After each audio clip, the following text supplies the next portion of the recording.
Next section 142A 142A ఏం చెప్తారు? Power of assessing officer to make A reference to the valuation officer. ఎవరైతే assessing officer ఉంటారో assessing officer ఆ యొక్క reference ఇవ్వచ్చు ఎవరికి? వాల్యుయేషన్ ఆఫీసర్కి reference to valuation officer as per section 142A. The assessing officer May for the purpose of assessment are reassessment make a reference to A valuation officer to estimate the value including fair market value కానీ of any asset కానీ property కానీ are investment కానీ submit to the report to assessing officer valuation officer దగ్గర వెళ్తాడు. ఏదానికోసం అంటే valuation కోసం, assets యొక్క valuation కోసం కానీ ప్రాపర్టీ వాల్యుయేషన్ కోసం కానీ ఇన్వెస్ట్మెంట్ వాల్యుయేషన్ కోసం కానీ వాల్యుయేషన్ ఆఫీసర్ని రిఫర్ చేసుకుంటారు. అండ్ వాల్యుయేషన్ ఆఫీసర్ ఏం చేస్తారు? Shall estimate the value of assets after considering the evidence of assets ఏవైతే ప్రొవైడ్ చేస్తారో ఆ ఇన్ఫర్మేషన్ని కన్సిడర్ చేసి అసెసింగ్ వాల్యుయేషన్ ఆఫీసర్ వాల్యూ రిపోర్ట్ని ప్రొవైడ్ చేస్తాడు. వాల్యూ రిపోర్ట్ని అసెసింగ్ ఆఫీసర్కి పంపిస్తారు. అండ్ అసెస్సీకి estimated value of assets power of valuation ఆఫీసర్కి పవర్కి. నెక్స్ట్ ఈ ఏవైతే ఇన్ఫర్మేషన్ అంటే ఈ valuation officer is equal to estimate the value of assets properties investment after taking into accounts evidence provided by the assessee and other evidence in his position gathered after giving an opportunity of being heard to the assessee. If the assessee does not comply with the directions of valuation officer, he may estimate the value of asset, property or investment to the best of his judgment. Time limit for submission of valuation report. Time limit ఏమంటే within 6 months from the end of the month from which the reference was made by the assessing officer. ఎప్పుడైతే valuation officer దగ్గర వెళ్ళాడో ఆ month ending నుంచి 6 months లోపల valuation రిపోర్ట్ని submit చేయాలి. Next completion of assessment by taking into accounts valuation report and receipt of report from the valuation officer. The assessing officer may after giving the assessee an opportunity of being taking into account such report is making the assessment or reassessments. ఇప్పుడు ఇక్కడ అతనికి reasonable ఆపర్చునిటీని provide చేస్తారు. అసెస్సీకి reasonable ఆపర్చునిటీని provide చేసిన తర్వాత అసెస్మెంట్స్ని pass చేస్తారు. Section 142A. ఇది 142B ఏం చెప్తా అంటే ఫేస్లెస్ ఇంక్వైరీ అండ్ వాల్యుయేషన్. ఇక్కడ ఏం చెప్తా అంటే the central government is empowered to make a scheme faceless inquiry and valuation schemes. ఇంక్వైరీని అండ్ వాల్యుయేషన్ని ఫేస్లెస్గా చేయొచ్చు. ఇంతకుముందు 142(1) చెప్పినాము. ఏది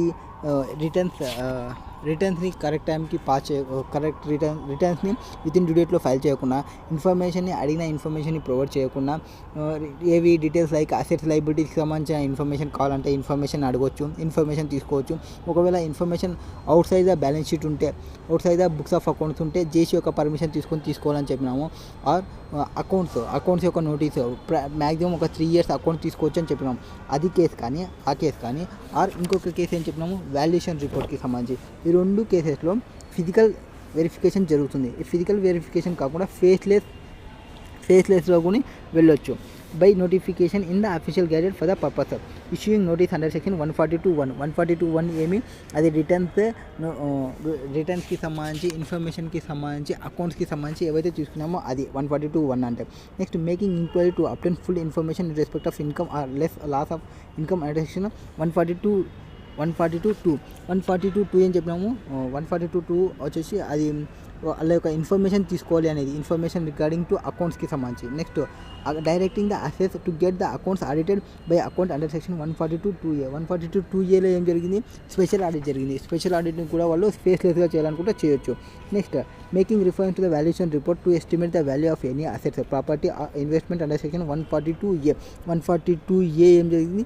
అసెసింగ్ ఆఫీసర్ వాల్యుయేషన్ ఆఫీసర్ దగ్గర జరిగింది. ఇక్కడ ఫిజికల్ విజిట్ జరుగుతుంది కదా, ఏదానికోసం రిటర్న్స్ కరెక్ట్ ఏమని ఇన్ఫర్మేషన్ కావాలి అని, ఆర్ బుక్ అకౌంట్స్ కావాలి అని, ఆర్ స్పెషల్ ఆడిట్ జరగాలి అని, ఆర్ వాల్యుయేషన్ రిపోర్ట్ కావాలని ఇక్కడ ఫిజికల్ విజిట్ జరుగుతుంది. ఇట్లా ఫిజికల్ విజిట్ కాకుండా ఫేస్లెస్లో వెళ్ళాలనుకుంటే ఫేస్లెస్లో కూడా వెళ్ళొచ్చు. ఇది మనకి దానికి ప్రొవైడ్ చేసినారు. The objective of the scheme is to impart greater efficiency, transparency and accountability. ఇది ఎందుకు ఈ స్కీమ్ ఎందుకు తీసుకొచ్చినా అంటే గ్రేటర్ ఎఫిషియన్సీ కోసం, ట్రాన్స్పరెన్సీ కోసం అండ్ అకౌంటబిలిటీ కోసం. And eliminate the interface between the income tax authority or valuation officer and the assessee or any person to the extent technologically feasible ఉన్నప్పుడు మళ్ళీ ఇంటరాక్షన్ ఎందుకు ఇన్కమ్ ట్యాక్స్ అథారిటీకి, valuation ఆఫీసర్కి and అసెసీకి and any person extending వీళ్ళందరినీ eliminate చేస్తుంది. Interface between the వీళ్ళందరూ interface చేసుకోవాల్సిన అవసరం లేదు, ఒకరి నుంచి ఒకరికి వెళ్ళాల్సిన అవసరం లేదు. Next optimizing utilization of the resources through economic of scale and functional specializations. మొత్తం ఆప్టిమైజ్గా యూటిలైజ్ చేసుకోవడానికి resources through economics of scale and functional specializations. Next introducing the team based issuance of notice or making enquiries or issuing directions or valuations with a dynamic jurisdiction. యాక్చువల్గా ఇక్కడ ఏం జరుగుతుందంటే అక్కడ physical verification జరగకుండా faceless enquiry are faceless verification అంటే persons ఎక్కడో ఉంటాడు, knowledgeable person దగ్గరికి ఆ ఇన్ఫర్మేషన్ పోతుంది. సో పర్సన్ యొక్క బుక్స్ ఆఫ్ అకౌంట్స్ వీటి ప్రకారం మీరు వేయండి అని వాల్యుయేషన్ రిపోర్ట్ దగ్గర పర్సన్ దగ్గర ఉంటాడు. వాల్యుయేషన్ పర్సన్ ఫిజికల్ విజిట్ చేయాల్సిన అవసరం లేదు. ఏమైతే ఇన్ఫర్మేషన్ కావాలో అసెసింగ్ ఆఫీసర్కి అడుగుతారు, అసెసింగ్ ఆఫీసర్ క్లయింట్కి అడుగుతాడు, క్లయింట్ నుంచి అసెసింగ్ ఆఫీసర్కి వస్తుంది, మళ్ళీ అసెసింగ్ ఆఫీసర్ వాల్యుయేషన్కి పంపిస్తారు, వాల్యూ చేస్తాడు, ఆ ఇన్ఫర్మేషన్ని అసెసింగ్ ఆఫీసర్కి ఇస్తారు. ఇక్కడ ఫిజికల్ వెరిఫికేషన్ ఒక పర్సన్ దగ్గర నుంచి ఒక పర్సన్కి ఫిజికల్ విజిట్ చేయాల్సిన అవసరం లేకుండా ఇన్ఫర్మేషన్ వెళ్తుంది. That is faceless enquiry and verification జరిగే ప్రాసెసింగ్. ఇక్కడ మొత్తం ఒక టీమ్ మెయింటైన్ చేస్తారు. అంటే ఒక టీంలో వాల్యుయేషన్ కావాలంటే వాల్యుయేషన్ని అండ్ స్పెషల్ ఆడిట్ చేయడానికి ఒక సిఏని అండ్ ఈ ఇన్ఫర్మేషన్ రిగార్డింగ్ రిటర్న్స్ కరెక్ట్ డ్యూడేట్లో ఫైల్ చేయమని చెప్పడానికి ఒక పర్సన్ని and books of accounts 3 years collect చేయడానికి ఒక పర్సన్ని, అట్లా ఒక టీమ్ బేస్డ్ వర్కింగ్ అనేది జరుగుతుంది. Next applicability or non applicability of other provisions of the act. Section 142(b)(2) the central government may, for the purpose of giving effect of the faceless inquiry and valuation scheme by notification in the official gazette, direct that any person of this act shall not apply or shall apply with such modification, exception and adoption as necessary. No such directions can, however, be issued by the central government after 31st March 2022. Next, notification issue above should be laid before each house of parliament. So each out of పార్లమెంట్లో provide చేసిన తర్వాత మనకి ఇంప్లిమెంటేషన్లోకి వస్తుంది. ఏది faceless enquiry and verification 142(b).